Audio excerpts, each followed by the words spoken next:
Hello all, இன்றைக்கி intermittent ஃபாஸ்டிங்கில் டே 10ங்க. So morning எழுந்தோடனே அம்மா clean பண்ணி வச்சுட்டு போயிட்டாங்க. ஸோ நான் பாப்பாவுக்கு வந்து ஃபுட்டு ரெடி பண்ணி கொடுத்துட்டு இருந்தேங்க. இன்றைக்கி சண்டே வந்து பண்ணதான் நான் இன்றைக்கி அப்லோட் பண்ணுறேன். ஆல்மோஸ்ட் 2 days லேட்டாக தான் அப்லோட் பண்ணுறேங்க.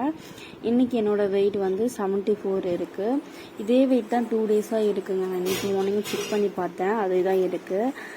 பாப்பாவுக்கு கொஞ்சம் அந்த தண்ணி ஊற வச்சு கொடுத்தோம்னா, கருப்பு திரைச்சி கொடுத்தோம் அப்படின்னா நல்லா ஜீரணம் ஆகும், க்ளீனாகவும் ஆகுங்க. அதனால நானும் குடித்தேன், பாப்பாவும் குடித்தா. அவளுக்கு ஃபுட்டு ரெடி பண்ணி தூங்க வச்சுட்டு நான் எக்ஸசைஸ் பண்ணேங்க. அகெயின் எழுந்துட்டா. குழந்தைய வச்சு எக்ஸசைஸ் பண்ணுறது ரொம்ப கஷ்டமாக இருக்குது.